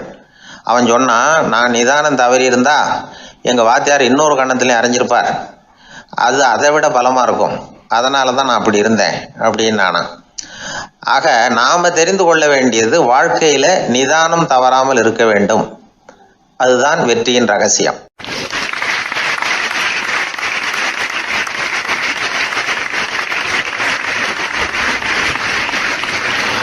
அந்த ஆளை கண்டா ஏன் இப்படி முகத்தை திருப்பிக்கிட்டு வர்றீங்க அப்படின்னு கேட்டார் ஒருத்தர் நண்பர்கிட்ட. எலெக்ஷனில் அவன் எதிர்த்து நின்னவன் சார், என்ன அவங்ககிட்ட நமக்கு என்ன பேச்சுவார்த்தை அப்படின்னாரான் ரொம்ப கோபமாக இவர். சரி, அந்த ஆள் யாருன்னு கேட்டேன். என் கூட பிறந்த தம்பி தான் சார் அப்படின்னார் அந்த கோபம் குறையாமல். அதாவது நம்ம ஊர் நிலவரம் இப்படி, அதாவது அண்ணனும் தம்பியும் எதிர்த்து நிற்பாங்க தேர்தலில், ஒருத்தர் கண்டா பேசிக்கிறது இல்லை. ஆனால் இங்கிலாந்தில் எப்படி தெரியுமா, அங்கே ஒரே மேடையில் போட்டி போடுற 2 வேட்பாளர்களும் பேசுவாங்களாம், பட்டிமன்றம் மாதிரி. ஒருத்தர் முதல்ல எழுந்திருப்பார், நான் இந்த தேர்தலில் வெற்றி பெற்றால் என்னென்ன செய்வேன் அப்படின்னு சொல்லிவிட்டு உட்காருவார். அதுக்கப்புறம் அடுத்தவர் எழுந்திருப்பார், அவர் சொல்லுவார், நான் வெற்றி பெற்றால் இந்த மக்களுக்கு என்னென்ன செய்வேன், இந்த நாட்டுக்கு என்னென்ன செய்வேன் அப்படிங்கிறத சொல்லிவிட்டு உட்காருவார். 2 பேரும் ஒரே மேடையில் பேசுவாங்க. மக்கள் 2 பேர் பேச்சையும் கேட்டுக்கிட்டு ஒரு முடிவுக்கு வருவாங்க. இதுதான் அங்கே உள்ள பழக்கம். இங்கே அப்படி இல்லை. இங்கே ஒருத்தர் பார்த்தாவே முகத்தை திருப்பிக்கிறது. ஒரு தடவை இது மாதிரி ஒரு கூட்டம் நடந்துக்கிட்டு இருக்கு அங்கே வெளிநாட்டில் தான். நேரத்துக்கு சரியாக ஒரு வேட்பாளர் சேரலை. இது இங்கிலாந்தில் நடந்த நிகழ்ச்சி. அப்புறம் என்னாச்சுன்னா, ஒருத்தர் வந்துட்டார், இன்னொருத்தர் சேரலை. அப்புறம் உடனே அந்த ஒருத்தர் வந்தவர் பேச ஆரம்பிச்சிட்டார். அதாவது அந்த இன்னொருத்தர் சார்பாகவே பேசிட்டாராம். அதாவது அவர் வரல, நான் அவர் சார்பாக நான் பேசிடுறேன். அதாவது அவர் ஜெயிச்சுட்டா அவர் என்னென்ன செய்வார் இந்த நாட்டுக்கு அப்படின்னு சொல்லி அவர் பக்கத்தில் உள்ள நியாயத்தை எடுத்து இவரே சொல்லிட்டாராம். இப்படிலாம் அங்கே நடந்துதான். இது எப்பேற்பட்ட தேர்தல் பண்பாடு பாருங்கள். அதனால் இன்னொரு விஷயம், இப்போ இங்கிலாந்துலாம் ஓட்டு கேட்குறப்ப வெற்றியா தோல்வியாங்கிறத ஓரளவுக்கு யூகிச்சு விடலாமா. இப்போ ஒரு வேட்பாளர் ஒரு வீட்டுக்கு முன்னாடி போய் நின்று எனக்கு ஓட்டு போடுவோன்னு கேட்குறாருன்னு வச்சுங்களேன், அதுக்கு என்ன பார்த்து செய்கிறோம், போயிட்டு வாங்க அப்படின்னு சில வீடுகளில் வாசலில் நின்று சொல்லி அனுப்பிச்சிடுவாங்களாம். வேறு சில வீடுகளில் எப்படின்னா வேட்பாளரை வீட்டுக்குள்ளே கூப்பிட்டு காபி சாப்பிட சொல்லி உபசரித்து அதுக்கப்புறம் அனுப்பி வைக்கிறது வழக்கமாக. இதில் எந்த வீட்டு ஓட்டு நிச்சயம் தெரியுமா? வாசலில் நின்று வழி அனுப்பி வச்சுட்றாங்க பாருங்கள், அவங்க ஓட்டு நிச்சயம். உள்ளே கூப்பிட்டு காப்பி கொடுத்து அனுப்புகிறாங்க பாருங்கள், அவங்க ஓட்டு நிச்சயம் இல்லையா? சரி, அப்புறம் ஏன் அந்த உபசரிப்பு அப்படின்னு கேட்டால் அதுக்கு ஒரு காரணத்தை சொல்கிறாங்க. அதாவது அது ஒரு அனுதாபத்தை தெரிவிக்கிற முறையாம். ஐயோ பாவம், நாம் இவருக்கு ஓட்டு தான் போட போகிறதில்ல, எதையாவது செய்வோம், காப்பியாவது சாப்பிட்டு போகட்டும் அப்படிங்கிற எண்ணமா. இப்படி அந்த ஒரு பழக்கம். ஆக அந்த ஊரில் நிறைய காப்பி சாப்பிட்ணும்னு ஒருத்தர் ஆசைப்பட்டால் தேர்தலில் தோற்று போகிறதுக்கு தயாராக இருக்கணும். ஒரு சமயம் ஒரு ஊரில் தேர்தல் நடந்துதான். ஒரு தொகுதியில் நின்று தோற்று போன ஒருத்தர் கையில் ஒரு துப்பாக்கியோட ஊருக்குள்ளே சுற்றிக்கிட்டு இருந்தாராம். ஒரு போலீஸ்காரர் அவரை பார்த்துட்டு சந்தேகப்பட்டிருக்கார். அதனால் அவரை தடுத்து நிறுத்தி, என்ன இது துப்பாக்கியோட சுற்றுறீங்களேன்னு விசாரிச்சிருக்கார். இதுக்கு அவர் சொன்னாராம், சார், இந்த தொகுதியில் மொத்தம் 1,00,000 வாக்காளர்கள், அதில் எனக்கு 10,000 பேர் மட்டும்தான் எனக்கு ஓட்டு போட்டிருக்கிறாங்க. அப்படின்னா எனக்கு வேண்டாதவங்க இந்த தொகுதியில் 90,000 பேர் இருக்கிறாங்கன்னு அர்த்தம். இப்படி ஒரு சூழ்நிலையில் நான் என்னுடைய பாதுகாப்புக்கு ஆயுதம் இல்லாமல் நடமாடலாமா அப்படின்னு கேட்டாராம். எவ்வளவு எச்சரிக்கை பாருங்கள். நம்ம ஊரில் சில பேர் ஓட்டு கேட்குற விதமே தனி. ஒருத்தர் ரொம்ப சாமர்த்தியமாக ஓட்டு கேட்பாராம். அவர் எப்படின்னா, ஒரு வீட்டுக்கு போகிறாருன்னு வச்சுங்களேன், அந்த நேரம் அந்த வீட்டுக்காரர் என்ன செஞ்சுக்கிட்டு இருக்கிறாரோ அதே வேலையை இவரும் கொஞ்ச நேரம் செய்வாராம், அவருக்கு ஒத்தாசையா. அதுக்கப்புறம் மெதுவாக பேச்சு கொடுப்பார், ஓட்டு கேட்பார், இது மாதிரி எலெக்ஷனில் நிற்கிறேன் கவனிக்கணும்னு. அது மாதிரி ஒரு தடவை அவர் போனப்போ அங்கே அவர் என்ன பண்ணிகிட்டு இருக்காரு, வீட்டுக்கு பின்னாடி மாட்டு கொட்டையில் பால் கறந்துக்கிட்டு இருக்கார் ஒரு பசுமாட்டுக்கிட்ட.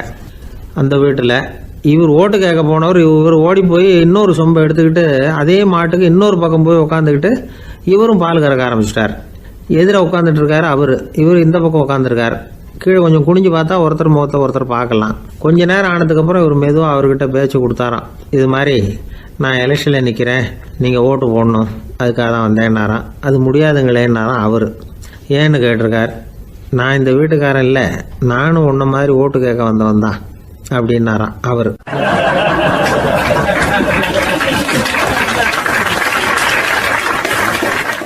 எதிர்காலத்தை நினைச்சா எனக்கு ரொம்ப பயமா இருக்கு சார் அப்படின்னு சொல்றவங்க நிறைய பேர் இருக்கிறாங்க. அதாவது பயப்படாத மனிதர்கள்னு யாருமே கிடையாது. ஒவ்வொருத்தருக்கும் ஒவ்வொரு விதமான பயம் இருந்தாலும் ஒட்டுமொத்தமா பாக்குறப்போ மனிதனுக்கு 6 விதமான பய உணர்வுகள் வரலாம் அப்படின்னு பெரியவங்க சொல்றாங்க. எல்லா விதமான பயமும் இந்த 6 வகைக்குள்ள அடக்கம். அந்த 6 வகை பயமும் 6 எதிரிகள் மாதிரியாம். 6 எதிரிகளையும் புரிஞ்சுக்கிட்டோம்னா போதும், வாழ்க்கையில சுலபமா வெற்றி அடைய முடியும். சரி, அந்த 6 வகை பயம் என்னென்ன அப்படின்னு பார்ப்போம். முதல்ல வறுமை பற்றிய பயம், 2வது பழிச்சொல் பற்றிய பயம், 3வது உடல் நலம் பாதிப்பு பற்றிய பயம், 4வது என்னன்னா காதல் தோல்வி, 5வது முதுமை, 6வது மரணம். அதாவது பயப்படுறதுங்கிறது ஒரு மனநிலை தான். இந்த மனநிலையை கட்டுப்படுத்த முடியும், திசை திருப்ப முடியும். சரி, இந்த பயங்களின் அறிகுறிகள் எப்படி இருக்கும்? வறுமை பற்றிய பயம் அப்படின்னு முதல்ல சொன்னோம் இல்லையா, அந்த பயத்தின் அறிகுறிகளை தெரிஞ்சுக்குவோம்.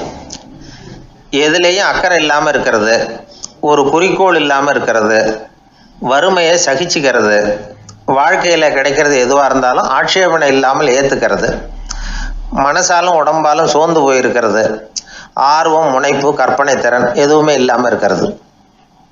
இதெல்லாம் தான் அந்த வறுமை பற்றிய பயத்தின் அறிகுறிகள். அந்த அடுத்தது ஒன்று பார்த்தோமே, பழிச்சொல் பற்றிய பயம். அதாவது அடுத்தவங்க நம்மளை குறை சொல்லி விடுவாங்களோ அப்படிங்கிற பயம். இதுக்கு அறிகுறி என்ன தெரியுமா? புதியவர்களை சந்திக்கிறதுக்கு பயப்படுறது, முடிவு எடுக்க முடியாமல் குழம்புறது, பிரச்சனைகளை தவிர்க்க விரும்புறது, தாழ்வு மனப்பான்மை, வரவுக்கு மீறி செலவு செஞ்சு இமேஜை உயர்த்திக்கிறது, குறிக்கோள் இல்லாத வாழ்க்கை, இதெல்லாம் தான் அதுக்கு அறிகுறிகள். 3வது பயம் உடல் நலம் பாதிப்பு பற்றிய பயம், அதாவது நோய் பற்றிய பயம். ஒரு உண்மை என்ன தெரியுமா? டாக்டரை சந்திக்கிற மனிதர்களில் 75% பேர் தங்களுக்கு நோய் வந்துட்டுதுங்கிற கற்பனையில் இருக்கிறவங்களாம். நிஜமாவே நோய் கிடையாது அவங்களுக்கு. இந்த பயத்தின் அறிகுறிகள் என்னன்னா, வியாதிக்கான அறிகுறிகள் தன்னிடம் இருக்கிறதாக நினச்சிக்கிறது, எந்த நேரமும் வியாதியை பற்றியே பேசி பேசி மனசை அங்கேயே வச்சிருக்கிறது, நோய் சம்பந்தமான செய்திகளை படித்து நமக்கு இப்படி ஆயிடுமோ அப்படின்னு வேதனைப்படுறது, இதெல்லாம் தான் அதுக்கு அறிகுறிகள். 4வது பயம் காதல் தோல்வி. இது ரொம்ப வேதனை, உடம்பையும் மனசையும் சீரழிச்சு விடும். ஆண்களை விட பெண்கள் தான் இந்த பய உணர்வுல அதிகமாக பாதிக்கப்படுறாங்க. 5வது முதுமை பற்றிய பயம். 6வது மரண பயம். வயசான காலத்தில் எப்படி சமாளிக்கிறது அப்படிங்கிற பயம். ஆக இதையெல்லாம் நாம் புரிஞ்சிக்க வேண்டியது ரொம்ப அவசியம். இந்த 6 வகை பயங்களை சரியாக புரிஞ்சுக்கிட்டு நாம் நடந்துக்கணும். வாழ்க்கையின் முன்னேற்றத்துக்கு இந்த பயங்கள் முட்டுக்கட்டே ஆகிடக்கூடாது. உழைச்சி பணம் சேர்க்கணும், உற்சாகமாக மனசை வச்சுக்கணும். மனசை கட்டுப்படுத்துகிற மார்க்கம் தெரிஞ்சுக்கிட்டா போதும், எல்லாம் சரியாக வந்துடும். நம்ம ஆள் ஒருத்தன் சொன்னான், சார் எனக்கு வறுமை பற்றிய பயம்தான் இருந்தது, ஒரே ராத்திரியில் 30,000 ரூபா தயார் பண்ணிவிட்டேன், இப்போ எனக்கு இன்னொரு பயம் வந்துட்டுதுன்னா. என்ன பயம்னு கேட்டாங்க. போலீஸு கண்டுபிடிச்சிருமோங்கிற பயம்னா. இது இந்த பயத்தில் அடங்காது. அதனால் அஞ்சி அஞ்சி சாவார், அஞ்சாத பொருள் இல்லை அப்படின்னு பாரதி சொன்னார் இல்லையா? அது மாதிரி பயத்தை புரிந்து கொண்டு அதற்கு தகுந்த மாதிரி நம்முடைய வாழ்க்கையை அமைத்து கொள்ள வேண்டும். அப்படி அமைத்து கொள்ளுகிறவர்களுக்கு வெற்றி நிச்சயம்.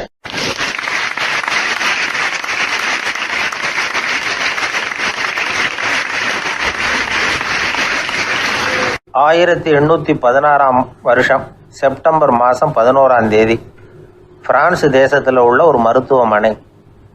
அங்கே ஒரு இளம் டாக்டர் கொஞ்ச நாளைக்கு முன்னாடி தான் அந்த ஆஸ்பத்திரியில் புதுசாக வேலைக்கு சேர்ந்துருக்கிறார். அவர் பேர் ரெனே லெனக். அவர் அன்னைக்கு காலையில் அந்த மருத்துவமனையில் அப்படியே ரவுண்ட்ஸ் வந்துக்கிட்டு இருக்கிறார். வார்டில் ஒரு படுக்கையில் ஒரு இளம் பெண் படுத்திருக்கிறார். அந்த பொண்ணுக்கு இருதய நோயாக இருக்கலாம்ங்கிறது மற்ற டாக்டர்கள் சந்தேகம். அந்த காலத்துல எல்லாம் ஒருத்தருடைய இருதய துடிப்பை தெரிஞ்சுக்கணும்னா நோயாளியின் மார்பில் டாக்டர் வந்து காதை வச்சு பார்த்து தான் தெரிஞ்சுக்கிறது வழக்கம். ஆனால் இந்த பெண்ணும் வந்து இளம் பெண், அந்த டாக்டரும் புதுசாக சேர்ந்துருக்கிறவர். அதனால் பரிசோதனை பண்ண தயங்கினார். கொஞ்ச நேரம் யோசனை பண்ணார். திடீர்னு ஒரு ஞாபகம் வந்தது அவருக்கு.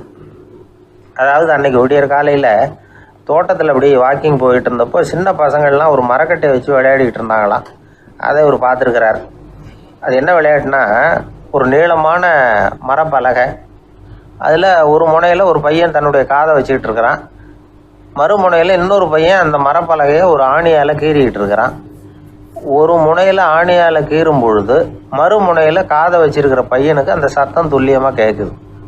அந்த டாக்டருக்கு காலையில் பார்த்த இந்த விளையாட்டு ஞாபகத்துக்கு வந்துட்டுது. உடனே என்ன பண்ணார் தெரியுமா? ஒரு நீளமான காகிதத்தை எடுத்தார். அதை அப்படியே உருளை மாதிரி உருட்டினார். ஒரு முனையை அந்த நோயாளியின் மார்பில் இடது பக்கம் வச்சார், இன்னொரு முனையில் தன்னுடைய காதை வச்சார். என்ன ஆச்சரியம்! நோயாளியின் மார்பில் நேரடியாக காதை வச்சு கேட்குறத விட துல்லியமாக கேட்டுது இதய துடிப்பு. இதய துடிப்பு மட்டும் இல்லை, மூச்சு இழுத்து விடுறது, திரவ பொருள்களின் அசைவு, எல்லா சத்தமும் தெளிவாக கேட்குது. கிரேக்க மொழியில் ஸ்டெத்தாஸ் அப்படின்னா மார்பு, ஸ்கோப்பின் அப்படின்னா பார்ப்பதுன்னு அர்த்தம். அதனால் டாக்டர் ரெனே லெனக் தான் கண்டுபிடிச்ச கருவிக்கு ஸ்டெத்தஸ்கோப் அப்படின்னு பேர் வச்சார். அவரே வந்து முதல் மாடலையும் செஞ்சார். அளவு ரொம்ப பெருசாக இருந்தது, சுலபமாக எடுத்துகிட்டு போகிறது கஷ்டம், அது அவ்வளோ கஷ்டமாக இருந்தது அது. அதனால் அவரே அதை அப்புறம் 2 பிரிவாக தயார் பண்ணார். இது 2 துண்டையும் டாக்டர் தன்னோட கோட்டு பாக்கெட்டில் வச்சுக்கலாம், தேவைப்படுறப்ப எடுத்து ஒன்றா சேர்த்துக்கலாம். இப்படி தான் அவர் ஆரம்பத்தில் பண்ணார்.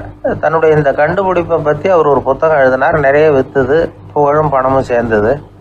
பணமும் புகழும் வந்து சேர்ந்தது மாதிரியே அவருக்கு ஒரு நோயும் வந்து சேர்ந்தது. அது என்ன நோயின்னு கண்டுபிடிக்கிறதுக்கும் அவர் கண்டுபிடிச்ச கருவி தான் உபயோகப்பட்டு தான். அவரே அதை கண்டுபிடிச்சார். அவருக்கு வந்திருந்தது காச நோய். 1826 வருஷம் ஆகஸ்ட் மாதம் 13ஆம் தேதி உலகத்தின் முதல் ஸ்டெதஸ்கோப்பை கண்டுபிடிச்ச டாக்டர் ரெனே லெனக் காலமானார். அவர் சாகிறதுக்கு முன்னாடி மரத்தால் செஞ்சு வச்சுருந்த ஸ்டெதஸ்கோப்பை தனக்கு வேண்டியப்பட்ட ஒரு டாக்டர்கிட்ட கொடுத்து, என்னுடைய சொத்துக்கள்லேயே ரொம்ப வசந்தது அப்படின்னு சொன்னாராம். அதுக்கப்புறம் 3 வெள்ளைக்காரங்க சேர்ந்து இந்த கருவியில் சில மாற்றங்களை பண்ணாங்க. ஆனால் 1829 லண்டனில் டாக்டர் நிக்கோலஸுங்கிறவர் ஒரு காதால் இதய துடிப்பை கேட்குறத விட டாக்டர் 2 காதாலையும் கேட்குறது தான் சரியாக இருக்கும் அப்படின்னு ஒரு கருத்தை வெளியிட்டார். அதுக்கப்புறம் ரொம்ப காலம் கழித்து 1852 ஜார்ஜ் காமான் அப்படிங்கிறவர் ரப்பர் டியூப்களை உபயோகப்படுத்தி 2 காதாலையும் கேட்குற மாதிரி ஒரு புதிய வடிவத்தை அதுக்கு கொடுத்தார். அதுக்கு பிறகு அது படிப்படியாக எவ்வளவோ மாற்றங்கள் இருந்தாலும் ஆரம்பத்தில் டாக்டர் ரெனே லெனக் உருவாக்கின அடிப்படை மாடலை யாரும் மாற்றி அமைக்கலைங்கிறது தான் முக்கியமான விஷயம். நமக்கு தெரிஞ்ச ஒரு ஆஸ்பத்திரி, அதில் ஒரு நோயாளி, காலை நேரத்தில் நர்ஸு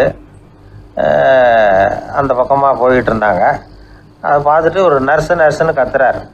நர்ஸு அவசரமாக ஓடி வந்து என்ன விஷயம்னு கேட்டாங்க. சிஸ்டர், இங்கே பாருங்கள், உங்கள் டாக்டரை என் நெஞ்சில் ஒரு காதை வச்சு கேட்டுக்கிட்டு இருக்கிறார் அப்படின்னார் நோயாளி. சிஸ்டர் பதட்டப்படாமல், அதனால் என்ன, இந்த டாக்டர் பழமையான விஷயங்களில் ரொம்ப நம்பிக்கை உள்ளவர், அதனால் ஸ்டெதாஸ்கோப்பை உபயோகப்படுத்தாமல் காதை வச்சு கேட்குறார், அது ஒன்றும் தப்பு இல்லை அப்படின்னாங்களாம். ஐயோ, அதுக்காக இல்லை சிஸ்டர், இவர் என் நெஞ்சு மேலே தலையை வச்சது நேற்று ராத்திரி 9 மணி, இப்போ விடிஞ்சு போச்சு, இன்னமும் தலையை எடுக்கவே இல்லை, அதுக்காக தான் சந்தேகப்பட்டு உங்களை கூப்பிடுறேன் அப்படின்னாராம்.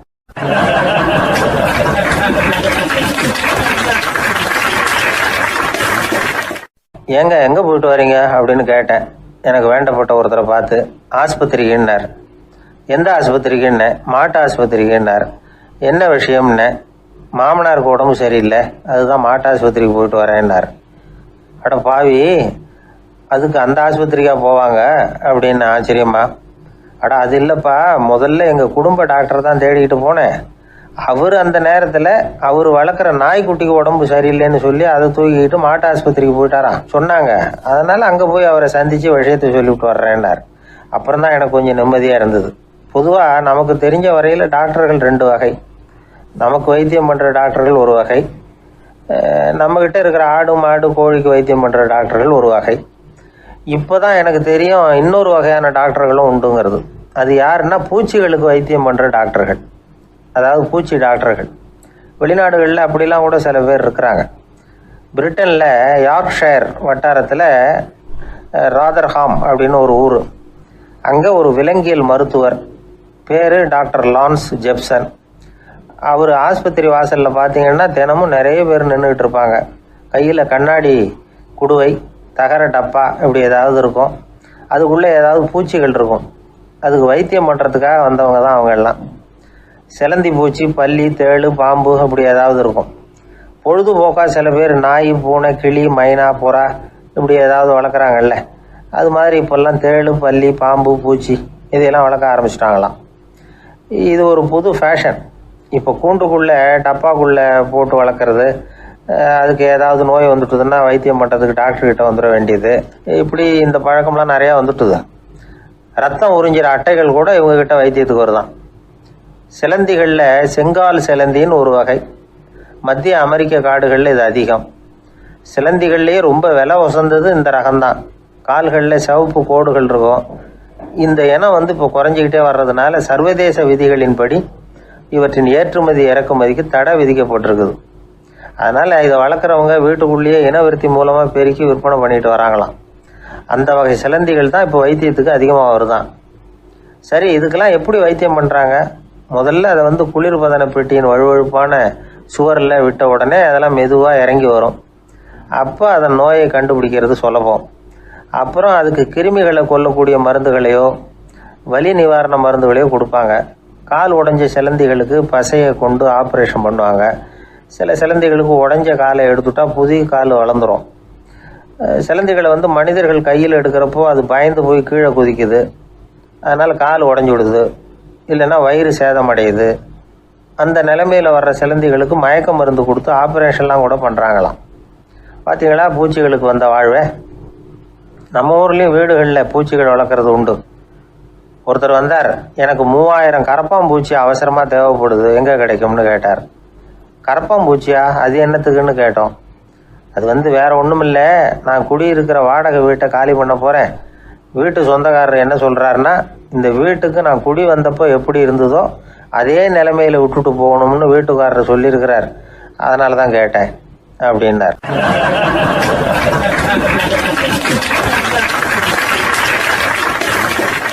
உலகத்தில் எது எதுக்கோ ஆராய்ச்சி கூடங்கள் இருக்குதுல்ல, அது மாதிரி தூக்கத்தை பற்றி ஆராய்ச்சி பண்ணுறதுக்கு ஒரு ஆராய்ச்சி கூடம் இருக்குது.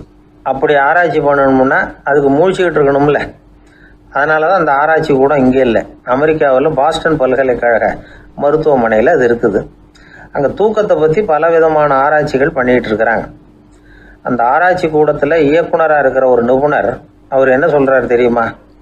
உங்களுக்கு தூக்கம் வரலையா, நீங்கள் நல்லா தூங்குறதுக்கு தாராளமாக சில யோசனைகளை என்னால் சொல்ல முடியும் அப்படிங்கிறார்.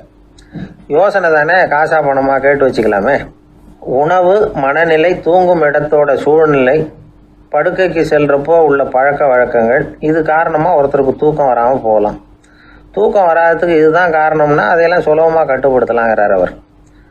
தூக்கத்தை வரவழைக்கக்கூடிய ஒரு நல்ல மருந்து உடற்பயிற்சி. ஆனால் ஒன்று, படுக்க போகிற நேரத்தில் இது மாதிரி உடற்பயிற்சிகள் எல்லாம் செய்யக்கூடாது. கொஞ்சம் முன்னாடி பகல்லையே இந்த பயிற்சிகளை செய்கிறது நல்லது. தூக்கம் வராமல் அவதிப்படுறவங்க பிற்பகல் நேரங்களில் காஃபி, டீ இது மாதிரி பானங்களை சாப்பிடக்கூடாது. மது அருந்துறது கூட தூக்கத்தை பாதிக்கும். வெது வெதுப்பான நீரில் குளிக்கிறது, தியானத்தில் ஈடுபடுறது, ஓய்வாக இருக்கிறது, படுக்கிறது, அதாவது படுக்கிறதுக்கு முன்னாடி ஒரு கோவலை பால் சாப்பிட்றது, இதெல்லாம் தூக்கத்தை வரவழைக்கிறது ரொம்ப உதவியாக இருக்கும். இன்னொரு விஷயம் என்னென்னா, தூங்கி ஆகணுமேங்கிற கவலை வேண்டியதில்லை. அப்படி நினச்சி கவலைப்படுறதை விட்டுடணும். தூக்கம் வரலையா, உடனே படுக்கையை விட்டு எழுந்திரிக்க வேண்டியது. வெளியில் வாங்க, வேறு ஏதாவது வேலையில் ஈடுபடுங்க, கொஞ்சம் நேரம் உலாவுங்க, அல்லது ஏதாவது ஒரு புஸ்தகத்தை எடுத்து படிங்க. களைப்பு ஏற்பட்டால் மறுபடியும் படுக்கைக்கு போங்க, தூக்கம் தானே வந்துடும். ஒரு விஷயத்தை மட்டும் நல்லா ஞாபகத்தில் வச்சுக்கணும். படுக்கைக்கு போகிறப்போ உங்கள் மற்ற எல்லா பிரச்சனைகளையும் மறந்துடணும். அது எப்படி சார் முடியும், அந்த நேரம் தானே எல்லா பிரச்சனையும் வரிசையாக ஞாபகத்துக்கு வருது அப்படின்னு நாம் நினைக்கலாம். ஆனால் பழக்கத்தில் அதை நாம் மாற்றிக்க முடியும். கொஞ்சம் முயற்சி பண்ணணும், அவ்வளோதான். இது எல்லாமே ஆராய்ச்சி பண்ணி பார்த்துட்டு அந்த நிபுணர் சொல்கிற கருத்து தான். இன்னொரு விஷயமும் அவர் சொல்கிறார். அது என்னென்னா, உடல் கோளாறு காரணமாக தூக்கம் வராமல் அவதிப்படுறவங்களுக்கெல்லாம் இந்த யோசனைகள் சரியாக வராது அப்படிங்கிறார். அதுக்கெல்லாம் மருத்துவ சிகிச்சை கொடுத்து தான் சரி பண்ணணும். சில பேருக்கு நடு ராத்திரியில் மூச்சு திணறல் ஏற்பட்டு தூக்கம் வராமல் போயிடும். ஊரெல்லாம் தூங்குறப்போ தான் மட்டும் தூங்காமல் மூழ்கிட்டு இருக்கிறது, ஊரெல்லாம் மூழ்கிட்டு இருக்கிறப்போ தான் மட்டும் தூங்குறது, இது மாதிரி கோளாறுகளால் சில பேர் பாதிக்கப்படலாம். கால் தசை முறுக்கிக்கிறதுனால சில பேருக்கு அடிக்கடி விழிப்பு வரலாம். மன அழற்சி காரணமாக சில பேருக்கு தூக்கம் வராது. இது மாதிரி கோளாறுகளுக்கெல்லாம் அதுக்கு தகுந்த மாதிரி சிகிச்சை கொடுத்து தான் சரி பண்ண வேண்டியிருக்கும். எந்த கோளாறும் இல்லாமல் தூக்கம் வரலைன்னா ஆரம்பத்தில் சொன்ன முறைகளை கடைபிடிச்சு பார்க்கலாம். தூக்கம் வந்ததுன்னா யோசனை சொன்ன அந்த நிபுணருக்கு நன்றி சொல்லலாம். ஒருத்தர், ஏன் சார் பஸ்ஸில் தூங்குறது கெட்ட பழக்கமானு கேட்டார். இல்லையே